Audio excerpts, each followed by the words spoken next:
hoje nós vamos falar um pouco sobre fazendo a incredulidade emudecer. Emudecer.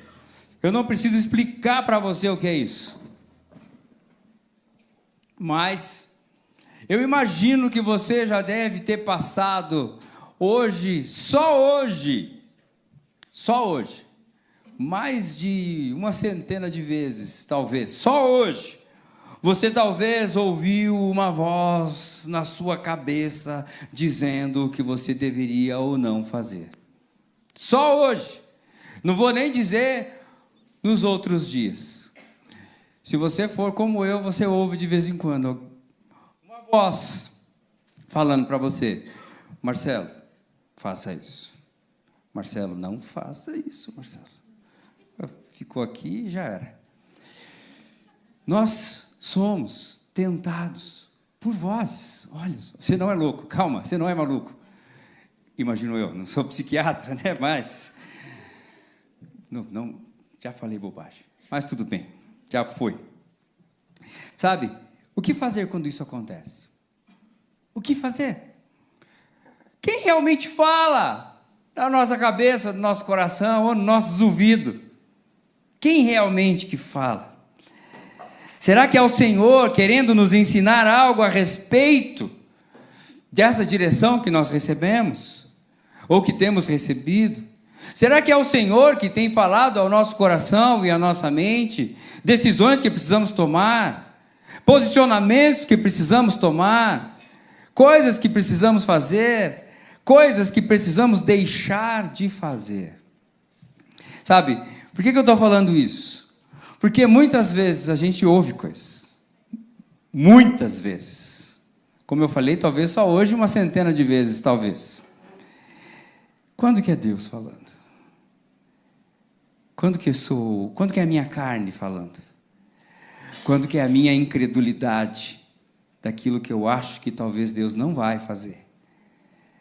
Quando que é a minha incredulidade de repente achar que talvez não seja Deus trazendo um plano formidável para a minha vida, mas talvez sejam os meus desejos de viver aquilo? Quando que eu aprendo a emudecer a incredulidade no meu coração? Você está entendendo onde nós vamos chegar? Então abre aí a sua Bíblia, se você trouxe Josué capítulo 6, Josué capítulo 6, do versículo 1 a 20, eu estou aqui com a NVI, mas você naturalmente pode lê-la em qualquer uma das versões que você tiver. Josué 6, de 1 a 20. Eu peço que você acompanhe na sua Bíblia ou a minha leitura aqui. Diz assim: Jericó estava completamente fechada por causa dos israelitas. Ninguém saía nem entrava. Então o Senhor disse a Josué: saiba que entreguei nas tuas mãos Jericó, o seu rei e os seus homens de guerra. Marche uma vez ao redor da cidade com todos os homens armados. Faça isso durante 6 dias. 7 sacerdotes levarão cada um uma trombeta de chifre de carneiro à frente da arca. No 7º dia, marchem todos 7 vezes ao redor da cidade, e os sacerdotes então toquem as trombetas. Quando as trombetas soarem um longo toque, todo o povo dará um forte grito, o muro da cidade cairá, e o povo atacará cada um do lugar onde estiver. Josué, filho de Num, chamou os sacerdotes e lhes disse: levem a arca da aliança do Senhor. 7 de vocês levarão trombetas à frente da arca. Ele ordenou ao povo: avancem, marchem ao redor da cidade. Os soldados armados irão à frente da arca do Senhor.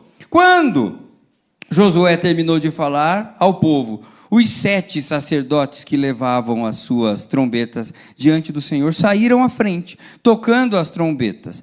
A arca da aliança do Senhor ia atrás deles. Os soldados armados marchavam à frente dos sacerdotes, que tocavam as trombetas, enquanto a retaguarda seguia a arca. Durante todo esse tempo, tocavam-se as trombetas. Josué, porém, tinha ordenado ao povo: não deem brado de guerra, não levantem a voz e não digam palavra alguma até que eu ordene. Então vocês gritarão.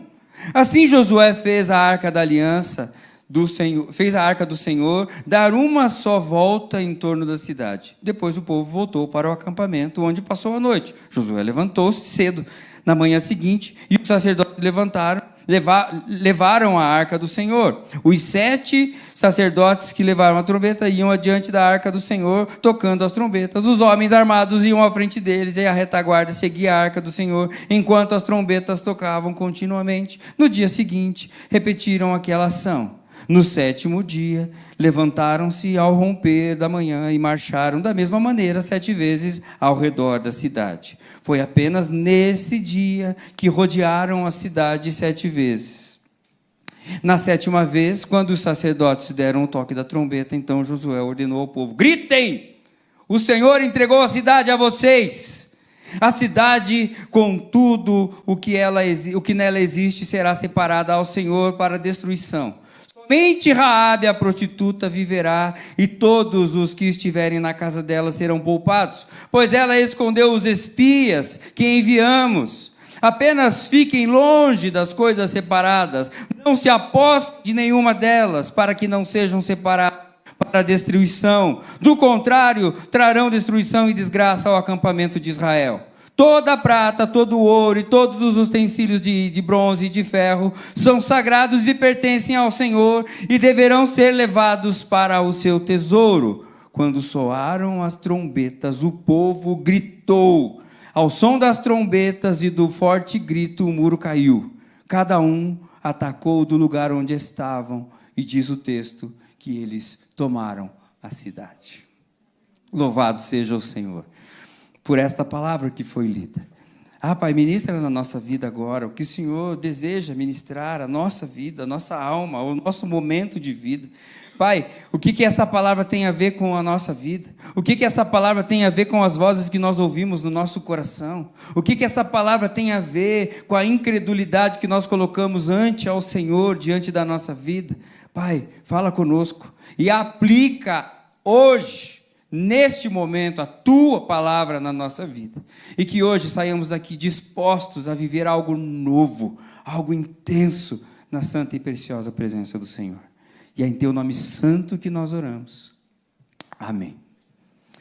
Que história doida. Que história. Aquele povo tinha uma promessa. E é muito lindo a gente ver que quem recebeu a instrução foi uma pessoa. E não houve ninguém que disse: mas Josué, me parece esquisito isso, Josué. Josué, vamos fazer uma reunião, nós temos aqui um grupo gestor, e a gente pode debater na mesa isso. Não me parece uma coisa muito inteligente, os homens são fortes, a cidade é bruta. Se a gente for lá e eles verem a gente, nós podemos perder. O Senhor está falando para a gente não gritar, o Senhor está falando para a gente não atacar, o Senhor está falando para a gente só lá marchar. Nós somos alvo fácil. Não. Não só eles sabiam o líder que eles tinham.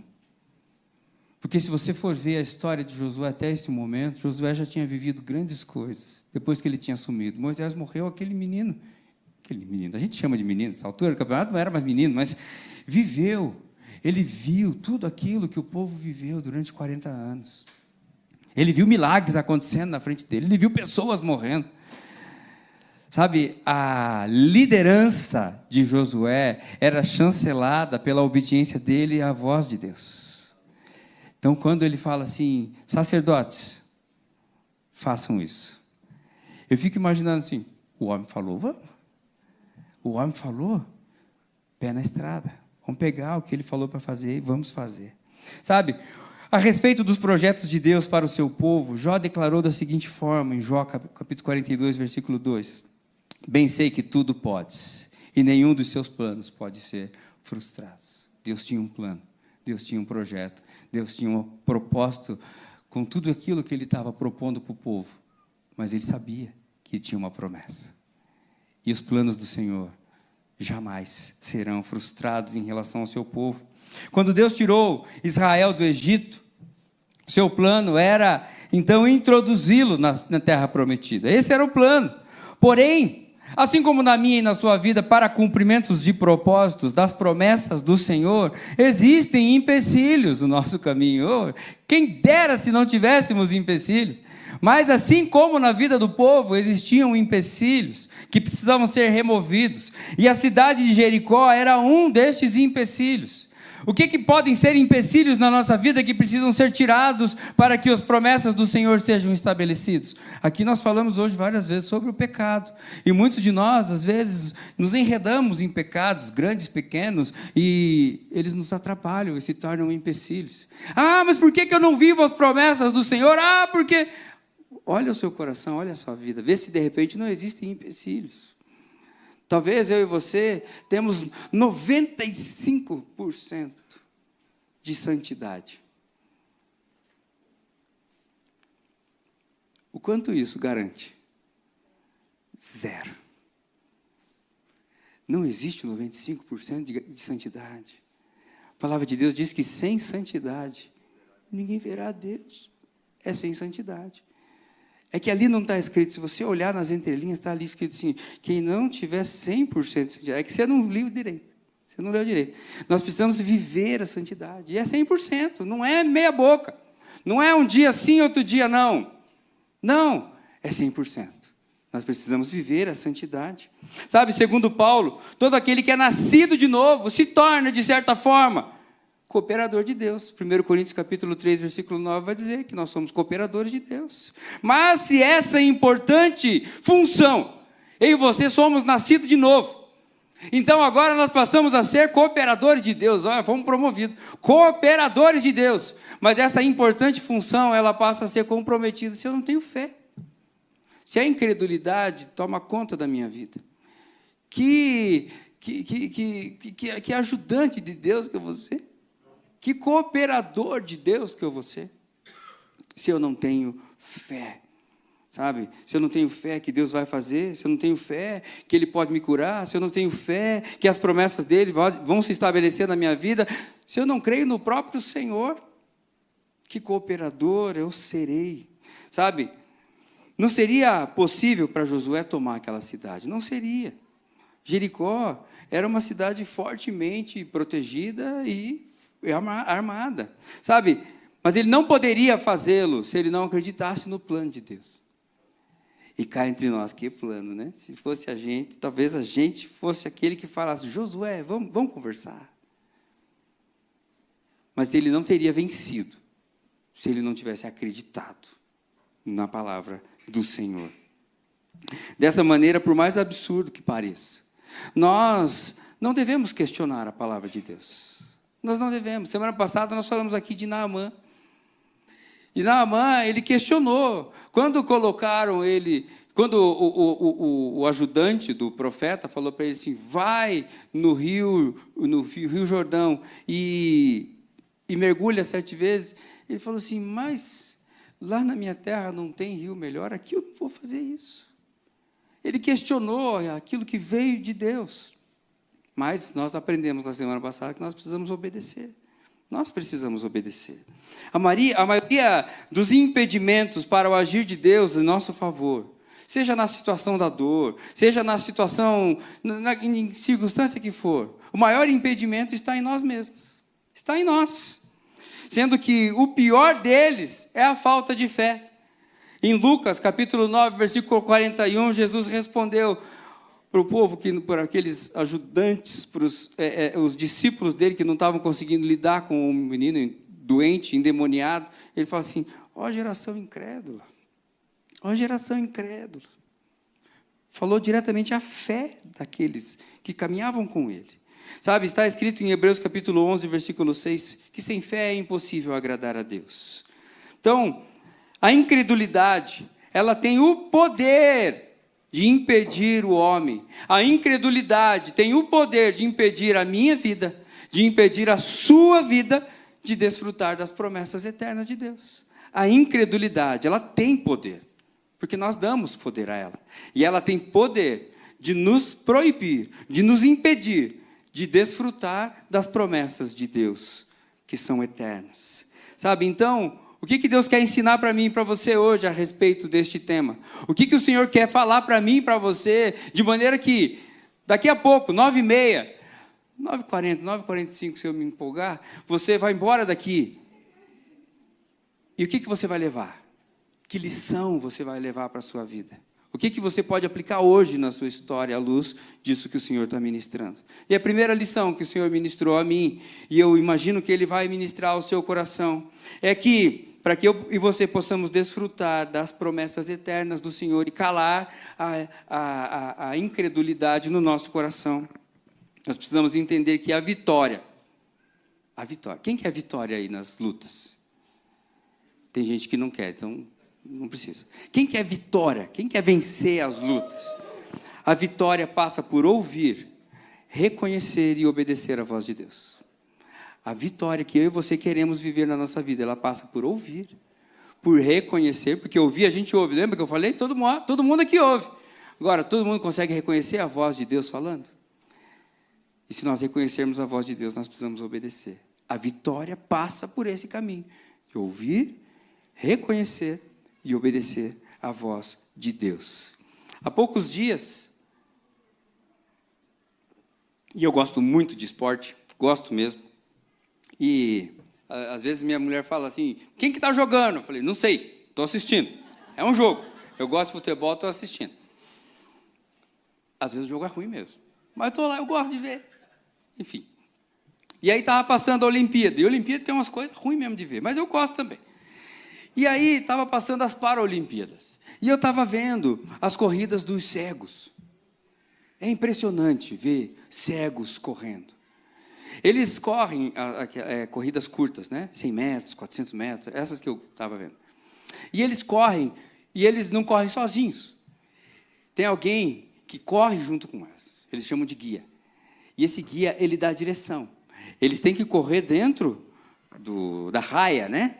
E aquele guia, ele fica orientando. Em 15 segundos, imagina, você corre 100 metros, 15 minutos, e a pessoa está ali falando algumas vezes para ela. Mais corridas de 400 metros, 800 metros. Tem alguém ali falando, permanece na raia, para a esquerda, para a direita. Fica, para a direita, para a esquerda. Se essa pessoa que é cega não obedece essa voz, o que acontece com ela? Ela cai. Ela se perde. Ela não completa a corrida.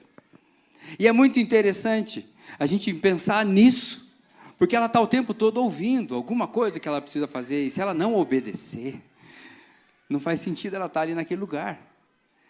E eu estava também assistindo futebol de cegos. É também uma coisa... O guia que está correndo junto é alguém que está com essa pessoa o tempo todo, ela conhece. É só o guia que está falando, é uma voz. No futebol de cegos, ficam 4 pessoas em volta. E a pessoa do time tem que reconhecer a voz daquele que está do seu lado. Porque ficam pessoas dos 2 times falando, onde está a bola? Que distância está do gol? Chuta! Não chuta! Segura! Toca do lado! A pessoa não está vendo. Ela não sabe, mas ela tem que reconhecer a voz. Esse é o meu técnico. Esse é o meu amigo. Esse é o que treinou comigo. Esse eu conheço. Essa voz eu conheço. Se ele não reconhecer a voz, sabe o que ele vai fazer? Ele vai chutar para o outro lado. E ele não vai conseguir a vitória. Você está entendendo o que eu estou dizendo? Você está conseguindo imaginar a sua vida com alguém falando na sua orelha? Você está conseguindo? Sabe, a vitória do povo de Israel aqui se deu em muito, porque Josué ouviu. Porque Josué reconheceu, é Deus que está falando comigo. E ele obedeceu. Ele obedeceu a voz de Deus. Mas também ficou evidente aqui a fidelidade de Deus para com o povo. Deus tinha uma promessa e ele falou, eu vou fazer o que for necessário para dar vitória para o meu povo. Josué sabia que existia uma promessa sobre eles. Logo, não teve dificuldades, então, de acreditar e de seguir em direção àquela conquista. Jeremias capítulo 33, versículo 14 a 16 diz: dias virão, declara o Senhor, em que eu cumprirei a promessa que fiz à comunidade de Israel e à comunidade de Judá. Naqueles dias e naquela época farei brotar um renovo justo da linhagem de Davi. Ele fará o que é justo, o que é certo na terra. Naqueles dias Judá será salva, e Jerusalém viverá em segurança, e este é o nome pelo qual esta terra, ele será chamado. O Senhor é a nossa justiça, uma promessa do Senhor que estava sobre aquele povo e permanece sobre a nossa vida. Você crê que o Senhor é a sua justiça? Essa promessa está sobre a nossa vida. Mais para frente, em Josué capítulo 21, no versículo 45, Josué declara: de todas as boas promessas do Senhor à nação de Israel, nenhuma delas falhou, todas se cumpriram. Louvado seja o nome do Senhor. Sabe, pelos olhos naturais era impossível que aquela cidade fortificada fosse derrubada, fosse conquistada por aquele povo, era impossível. Sabe, do mesmo modo, os olhos da carne, esses que nós temos, eles tentam nos convencer de que determinadas coisas são por demais difíceis. Não, filho, não vá por esse lado. Não faça isso. Sabe, você não vai conquistar. Não, você não está preparado. Não, veja bem, não é o momento. E talvez seja Deus falando, mas talvez seja a nossa incredulidade jogando fora a oportunidade de avançar o momento que Deus quer que a gente avance, e a gente está com medo. Hoje, alguém estava conversando comigo e com a Vivi, e nós estávamos falando sobre zona de conforto e zona de segurança. Zona de conforto, eu entendo que é um lugar onde não tem vida, porque a gente está ali administrando. Você está confortável. A zona de segurança é um lugar onde você, embora esteja seguro, você está vivo, você ainda produz, você ainda está disposto, você está disponível. Quem somos eu e você quando ouvimos alguma coisa? Sobretudo quando vem de Deus. Aqueles que estão na zona de conforto, ou somos aqueles que estão na zona de segurança? Sabe, muitas vezes existe uma oportunidade de trocar de emprego. Você já falou para você mesmo, será que é o momento? Gente, que difícil tomar decisões dessa. Mas sabe, quando a gente está alinhado com Deus, a gente não tem dificuldade de entender o que está falando. Uma cura de uma doença crônica. Não, isso não vai acontecer. Se Deus deu uma palavra, o tempo é dele. Não precisamos sofrer. Isso pode ou não pode acontecer, e Deus está no controle. Sabe, relacionamento, será que eu caso? Será que eu compro uma bicicleta? Entrega nas mãos do Senhor. Agora, se você passar na frente de uma bicicletaria, estou brincando. Entrega nas mãos do Senhor. Confia nele e o mais ele fará. Amém? Sabe, todavia, nossa atenção deve estar voltada principalmente, sabe, não perca isso de vista. Nossos olhos devem estar voltados para duas coisas muito importantes, muito importantes. Primeira delas, a gente precisa entender o que Deus quer nos dizer na sua palavra, diante de qualquer circunstância, seja no emprego, seja na doença, seja no relacionamento, seja numa viagem, seja em relação ao futuro. O que Deus vai te falar e quer te falar a partir da palavra dele. Lucas capítulo 5, versículo 5, diz assim: Simão respondeu: mestre, nós trabalhamos muito a noite inteira e não pegamos nada, mas porque és tu que está dizendo isso, eu vou lançar as redes. E aí, ele podia, nós citamos esse texto na semana passada, e ele podia ter falado assim: Senhor, eu ouvi o Senhor falando, o Senhor fala bem pacas, o Senhor fala como ninguém, eu não sei falar como o Senhor, mas sim, de pesca entendo eu. Sabe, eu fiquei aqui a noite inteira, estou para lá de cansado, deixa eu lavar minhas redinhas e ir para casa, deixa eu descansar, e no final do dia eu volto. Eu até acho, Deus, Jesus, né? Eu até acho, Jesus, que a lua à noite vai estar melhor, à noite eu volto. Eu acho que o vento vai estar mais favorável. Mas ele não fala isso. Ele fala assim: nós trabalhamos a noite inteira. Como quem diz, minha parte eu já fiz. Trabalhamos a noite inteira. Mas porque é o Senhor que está falando. eu vou jogar a rede do outro lado. E a palavra de Deus vai dizer que ele teve uma pesca que ele nunca tinha tido na sua vida. Sabe, qual é a decisão que você precisa tomar? Você pensa em alguma coisa, alguma decisão que você precisa tomar? O que a palavra de Deus diz sobre isso? O que Deus está falando sobre a decisão que você precisa tomar? Ou você acha que Deus não está interessado na decisão que você precisa tomar? Se Ele tem um propósito eterno na sua vida, Ele é o maior interessado na decisão que eu e você, pobres, miseráveis, precisamos tomar. Ele é o maior interessado.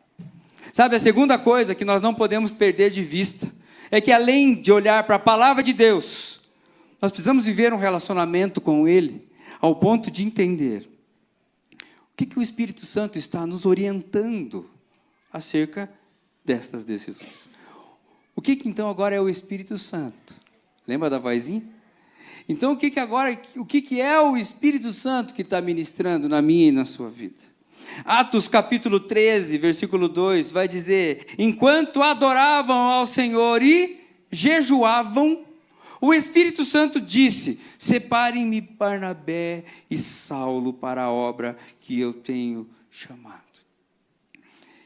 Quando eu e você estamos aqui adorando, nós acabamos de ter um momento gostoso de adoração. Ele é um momento específico no culto. Ele tem sua função no culto. Ele não é para entreter. Ele não é para esperar que as pessoas cheguem para o momento da pregação. Não. Se fosse para isso, perdeu o sentido. Não. O momento da adoração no culto é também um momento de levar o meu e o seu coração a um quebrantamento, a entender aquilo que Deus está falando, porque as canções, elas são bíblicas, mas também alertar a nossa vida para aquilo que o Senhor está ministrando sobre nós. Eu acho bonito esse texto, porque eles falam assim, eles estavam adorando e jejuando.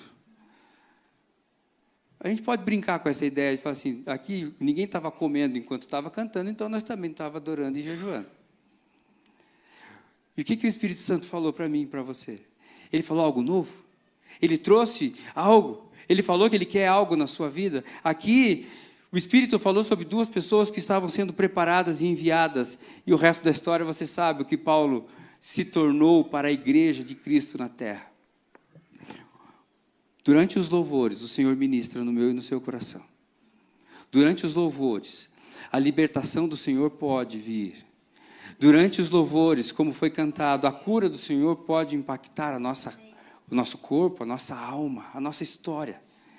Agora eu pergunto para você, você tem deixado o Espírito Santo ministrar no seu coração enquanto você está cantando? Ou você, enquanto está cantando, está observando se a letra está certa?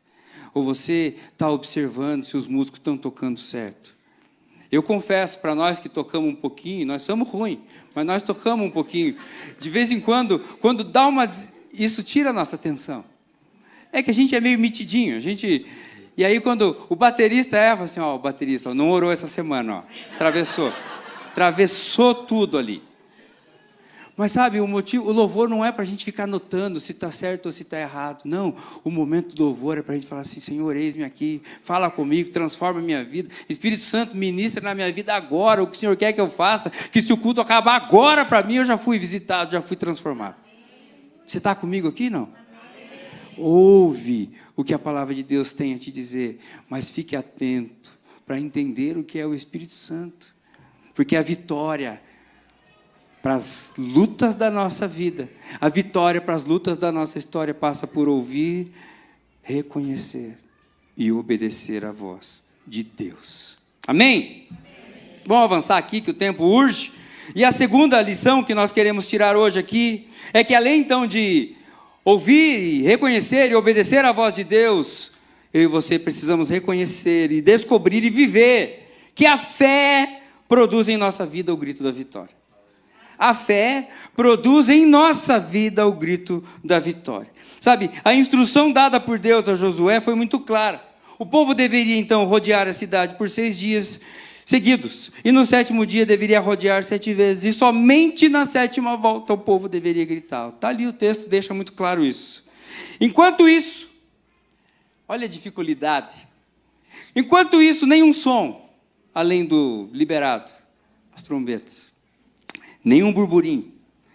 Qualquer palavra poderia sair da boca dos filhos de Israel. A ordem era silêncio total. O que eu imagino? Não tinha mulher. É o que eu imagino. Eu imagino. É só uma imaginação. Silêncio absoluto. Você concorda comigo ou não? Não. Louvado seja o Senhor. Mas que difícil. 6 dias. 6 dias. O percurso era grande. Daqui a pouco eu vou falar para vocês o tamanho, a metragem, o tanto que eles percorreram. Era bastante. Durante 6 dias. Uma caminhada em silêncio. Desfruta o caminho, eles diziam. Desfruta, né? Os legendários sabem o que é isso, né? Ainda não terminou, né? Mas é mais ou menos isso que eles falaram. Nada mudou. As mulheres não entenderam nada aqui. Assim que é bom. Assim que é bom. Em silêncio. Você já fez silêncio? Você já fez silêncio? Já fez. Outro dia, eu estava... Exatamente, não era esse tipo de silêncio que existia nesse momento, mas outro dia eu estava ouvindo uma matéria, uma reportagem, na verdade, sobre um quarto silencioso, não sei se é assim que fala, mas um quarto completamente em silêncio, que tem em algum lugar do mundo, acho que nos Estados Unidos, não sei. E disse que o silêncio é tão absurdo que o máximo que uma pessoa conseguiu ficar lá foi cerca de 40 minutos, 55 minutos, uma coisa assim. Tamanho silêncio. Diz que as pessoas dentro desse quarto de silêncio, né? Ó, silêncio. Que as pessoas dentro desse quarto, elas conseguem ouvir sua própria pulsação. Nossa, deve ser ensurdecedor este silêncio. Mas não era esse tipo de silêncio. Mas você já fez silêncio? Sabe, o silêncio aqui, antes do grito, ele nos fala de uma forma muito, talvez até poética, a gente pode dizer, a respeito da oração. A respeito da espera que antecede a alegria da bênção. Sabe quando você ora, você está no seu momento de oração, e você é visitado, você é tocado, ou você sente algo diferente, e que você para de falar, e que você sente como se Deus estivesse ministrando algo, que mesmo sem você entender, mesmo sem você perceber, você percebe que é Ele, que é o Espírito Santo que está ali promovendo alguma coisa, talvez afofando seu coração, talvez clarificando a sua mente, talvez preparando você para algo que Ele ainda vai fazer. E você levanta e fala assim, eu estou tão convicto de que Deus vai fazer. Quem já passou por isso? Eu imagino que esse silêncio ele tenha um pouco desse significado. É um silêncio que antecede a alegria da bênção. A bênção ia chegar. Eles estavam cumprindo o papel deles, eles estavam obedecendo. Sabe, a palavra de Deus vai dizer no Salmo 35, a parte B, o Salmo 30, a parte B do versículo 5 diz, o choro pode durar uma noite, mas a alegria vem pela manhã. A marcha de uma semana seguida de todo o ritual era, na verdade, o que talvez a gente pode imaginar, era, na verdade, talvez um teste de fé e obediência do povo. O Salmo 37, versículo 34, diz, esperem pelo Senhor, e ande no caminho dele, e ele o exaltará, dando-lhe a terra por herança. Você verá quando os ímpios forem eliminados. Fala exatamente apontando para o que esse povo viveu neste tempo. Sabe, esse silêncio forçado visava, de alguma forma, calar a voz da incredulidade.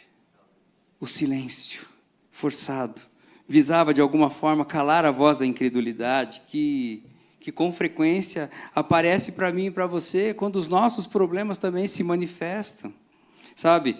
E quando eles aparecem, a nossa fé é colocada à prova. Êxodo capítulo 14, versículo 13 e 14, Moisés está ali com o povo, prestes a passar pelo rio, pelo Mar Vermelho, e ele fala assim, não tenham medo. Fiquem firmes e vejam o livramento que o Senhor trará hoje porque nunca mais vocês verão os egípcios que hoje veem. O Senhor lutará por vocês.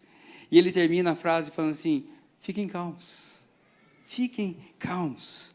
Sabe, quando Jesus se aproximou da casa de Jairo para curar a filha dele, existe alguém que sai e vai de encontro a Jairo, e esse alguém semeou dúvidas no coração de Jairo. Esse alguém diz assim: tua filha já está morta, não incomode mais o mestre. E Jesus, ouvindo aquilo, diz para ele assim: não temas, crê somente, ela será salva. Moisés enviou 12 espias para observar a terra de Canaã. E ao regressarem, 10 deles apresentaram um relatório para lá de triste. Um relatório para lá de desanimador. Eles falaram apenas baseado no que eles viram com os olhos. Eles colocaram para fora tudo aquilo que foi alimentado somente pelos próprios olhos daqueles. E ao falar isso, produziu no povo incredulidade, medo. O povo ficou incrédulo. Não vai, esse plano está errado, esse plano não vai dar certo.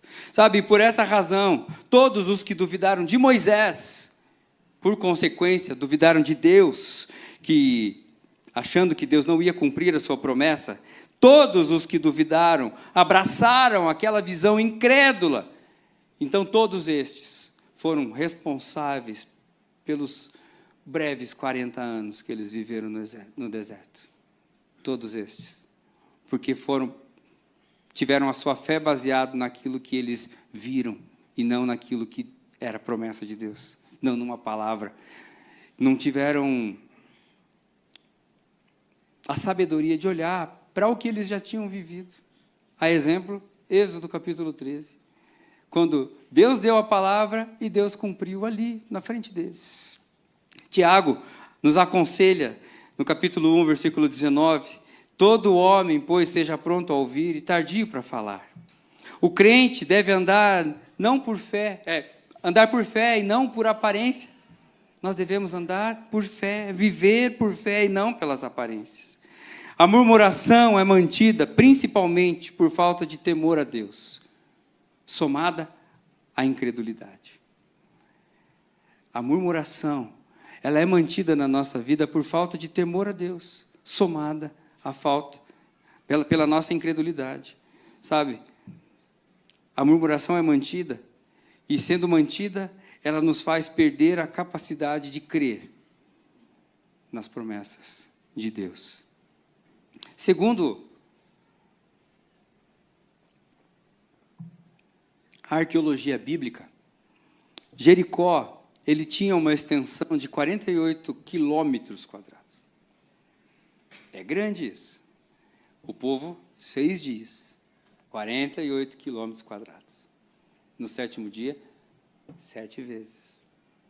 Os muros, as muralhas, segundo a história, vão dizer que essas muralhas elas eram duplas, sendo que a de fora tinha quase 2 metros de largura, 2 metros de largura, e a de dentro, 3 metros, e ambas tinham 9 metros de altura. E eram distantes uma da outra aproximadamente 4 metros. Se você for ver no começo do livro, vai falar sobre Raabe, dá-se a entender, e a história vai dizer que Raabe possivelmente morava dentro do muro.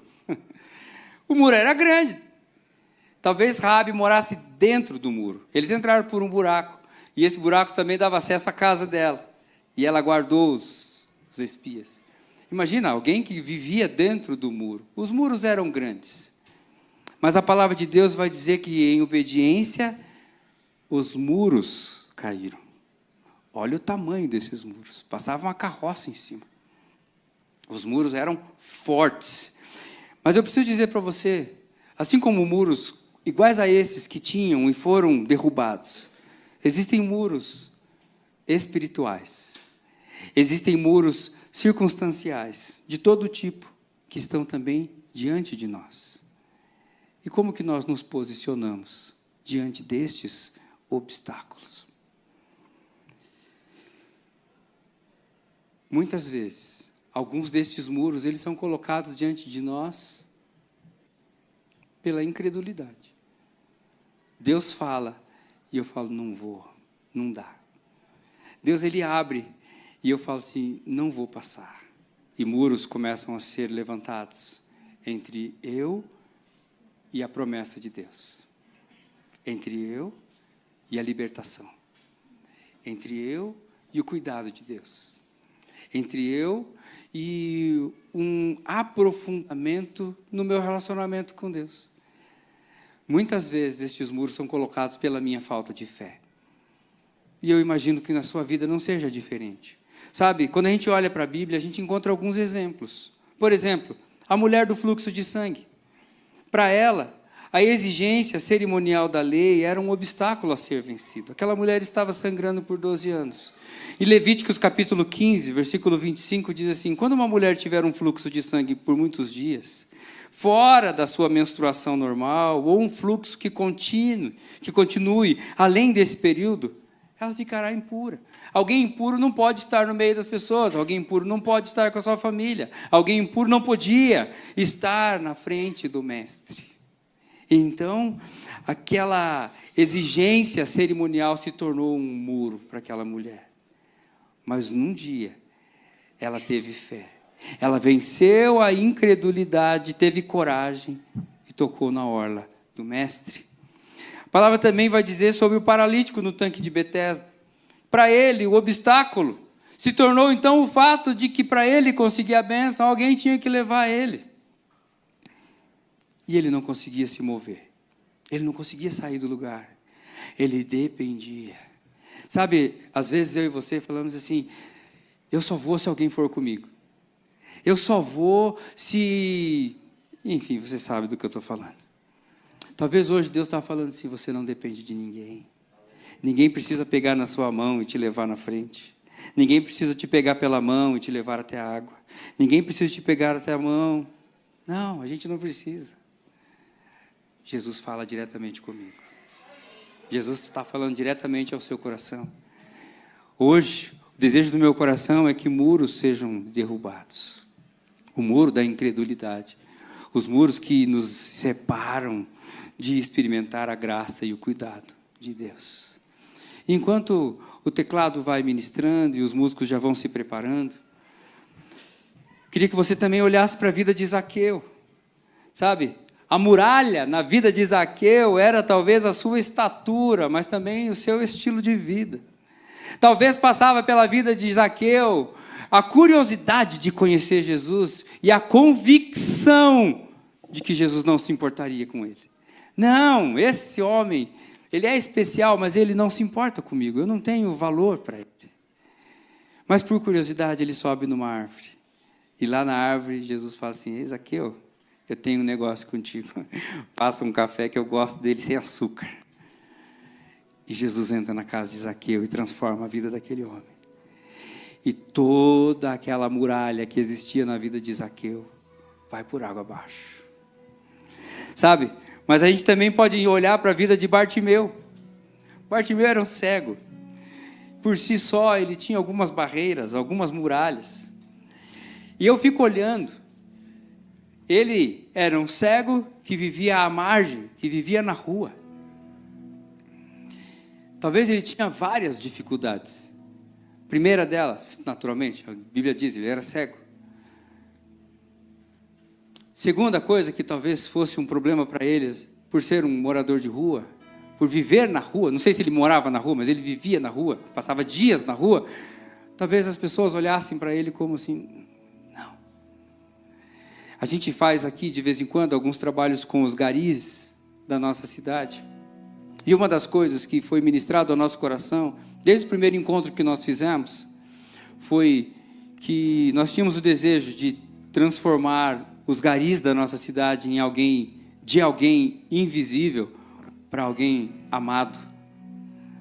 Sabe, e é muito gostoso a gente poder andar pela cidade e ver os garis, notá-los, percebê-los, dar uma palavra, orar com eles e ver o quanto isso impacta. E depois receber aqui os garis de suas famílias num culto especial e eles não só se sentirem amados, mas sentir-se pertencente. Se a gente fala que o reino de Deus é para todos, por que a gente exclui alguns? A gente, eu e você, a gente exclui alguns. Não, a gente tem que acolher, a gente tem que abraçar. Bartimeu era alguém que não pertencia. E quando ele conseguiu vencer a primeira barreira, eu sou cego, mas eu estou escutando, então eu vou gritar. Venceu a primeira barreira. Quando ele venceu a primeira barreira, um novo muro surgiu diante dele. As pessoas falam assim, cala a boca, não atrapalha o mestre.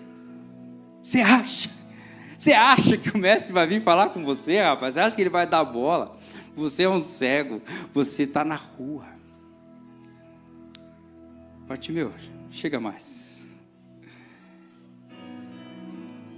E o milagre, a cura, a bênção do Senhor foi estabelecida na vida de um cego que vivia nas ruas. Sabe, quem confia em Deus, o salmista vai dizer que aquele que confia no Senhor é comparado, é referente, é similar aos montes de Sião que não se abalam, mas permanecem para sempre. Sabe, essa maravilhosa confiança produzida em nós pela palavra de Deus, porque ela vai dizer que a fé vem por ouvir a palavra, a fé vem por conhecer a palavra. Sabe, essa maravilhosa confiança produzida em nós pela palavra de Deus, ela nos equipa para enfrentar e para vencer os desafios que a vida nos reserva. Por isso precisamos manter os nossos olhos espirituais fixados, focados no nosso Senhor, no nosso Salvador. Hebreus capítulo 12, versículo 2 diz: tendo os olhos fitos em Jesus, autor e consumador da nossa fé, Ele, pela alegria que lhe foi proposta, suportou a cruz ao desprezar a vergonha e assentou-se à direita do trono de Deus. Eu quero orar com você nessa noite. Existem muros, existem muretas, existem barreiras que impedem você de desfrutar de uma fé plena. Hoje, o Espírito Santo de Deus está convidando a mim e a você a emudecer a incredulidade do nosso coração, dizendo: eis-me aqui. Continua falando, ou melhor, abre ainda mais o meu ouvido para que eu possa ouvir, para que eu possa reconhecer, para que eu possa obedecer a sua voz, e que no momento de oportunidade a minha fé traga a vitória, e a vitória então seja como um grito na minha alma. Se você quer hoje vencer barreiras, se você quer hoje dar passos em direção à vitória na sua vida, eu quero convidar você a ficar de pé. Não vou convidar você para dar 6 ou 7 voltas aqui, mas eu convido você para ficar de pé no seu lugar. E você ficando de pé no seu lugar, você está dizendo: eis-me aqui. Senhor, fala comigo.